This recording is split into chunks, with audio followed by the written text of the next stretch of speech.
Oke, sahabat Bincang UMKM, ketemu lagi di channel Bincang UMKM. Kita akan ngobrol santai nih dengan Mas Gun terkait hal-hal yang berkaitan dengan UMKM ya, teman-teman.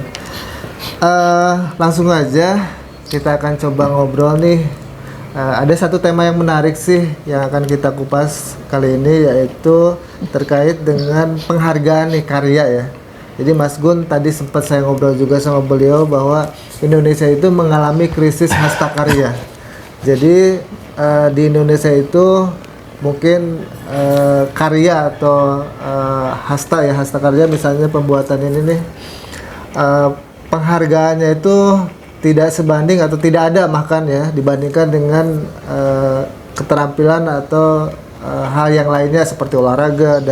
Ada penghargaan ya, setiap misalnya menang event apa dapat penghargaan. Nah, kalau berkaitan dengan hasta karya ini, menurut Mas Gun belum ada penghargaan. Kita akan kupas tuntas nih tentang isu dari hasta karya ini. Oke, assalamualaikum Mas Gun. Salam, Pak Nana. Mas Gun, nih agak sedikit menarik nih topik kali ini ya terkait dengan hasta karya. Menurut Mas Gun seperti apa sih? Iya, terima kasih Pak Nana udah berkunjung lagi ke tempat kami nih. Untung nggak bosan nih Mas Gun. Nanti kapan waktu bikin kuliah Pak? Siap. Jadi tiap minggu ada ini. Kita berbagai macam isu kita bahas gitu. Iya, terima kasih Pak Nana. Jadi begini, saya belakangan nih lagi ada sedikit kerisauan gitu Pak.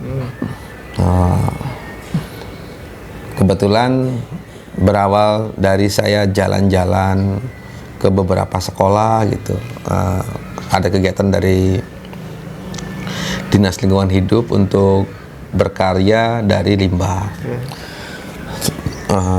Terus kebetulan pas saya ngajar juga, saya suruh anak-anak kuliah tuh kumpulkan karya apa yang pernah dibuat oleh mahasiswa gitu, suruh kirim fotonya ke saya.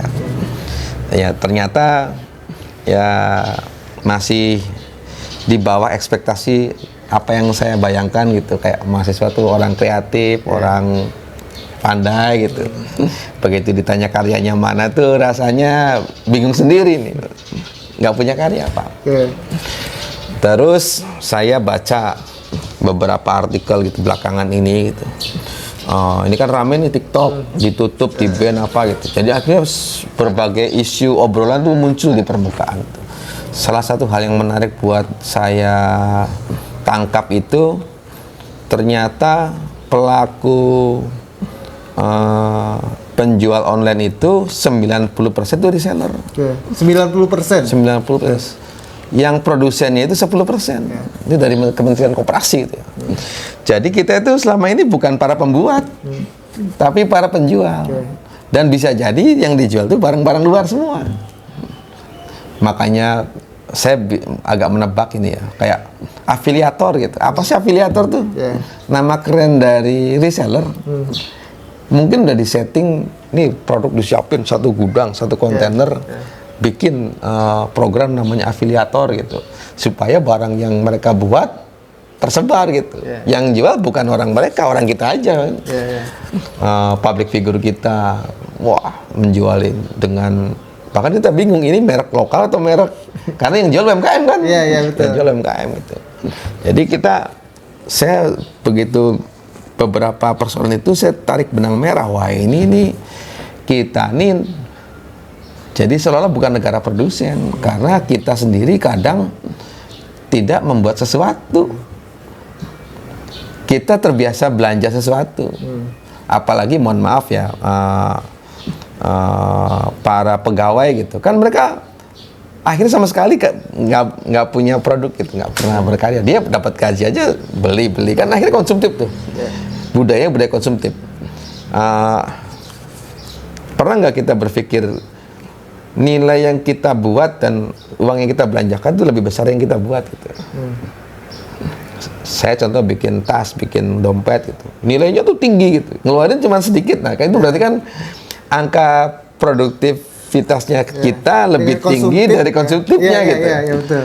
Nah, kita dapat gajian 3 juta, habis 3 juta buat konsumtif semua gitu. Iya, betul. Bahkan kita nggak berkarya sesuatu gitu. Bahkan kita cuman, mohon maaf tanda kutip, menjual tenaga kita, menjual pikiran kita menjadi ekonomi gitu, menjadi gaji, uang gitu. Terus dibelanjakan sebagai belanja konsumtif. Ini kan satu, buat saya ini resah banget nih Pak. Buat saya ini resah banget. Wah ini akhirnya saya belakangan punya satu ide, satu gagasan gitu. Saya tulis kecil-kecilan gitu di catatan kecil. Ini rasanya Indonesia harus bebas tuna karya. Tuna karya tuh begini ya.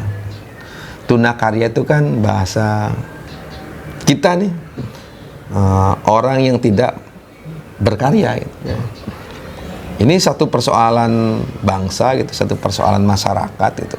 Sama halnya gitu, mohon maaf nih, kayak tuna rungu, tuna daksa, tuna wisma, bahkan tuna susila gitu.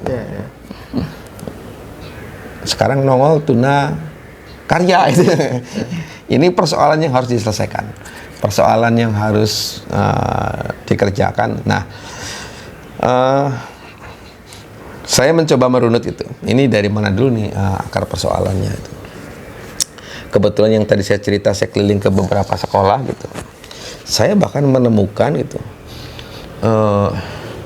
dari pondasi pendidikan aja tuh memang yang tadi Pak Nana bilang tuh kurang apresiasi terhadap murid, siswa yang memiliki potensi dalam bidang perkaryaan. Orang bisa ngerajut itu rasanya tidak terlalu terapresiasi dibanding orang yang pintar bahasa Inggris. Orang yang bisa bikin pot gerabah gitu, rasanya tidak terapresiasi sekali dengan orang yang pintar matematika gitu. Orang yang bisa bikin makanan, let's see kayak chef gitu, ya dibanding orang yang pintar kimia itu lebih dianggap lebih superior, yang lebih mengerti tentang pendidikan-pendidikan super itu gitu.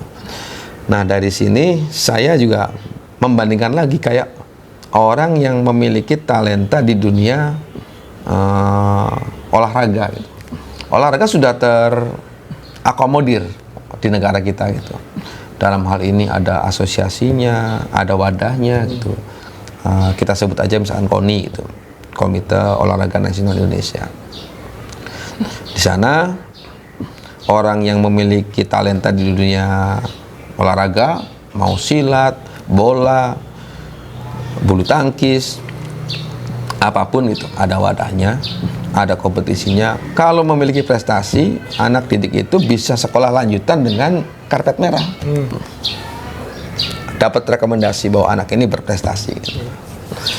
Nah, begitu orang-orang yang memiliki prestasi dalam hal karya, nggak ada.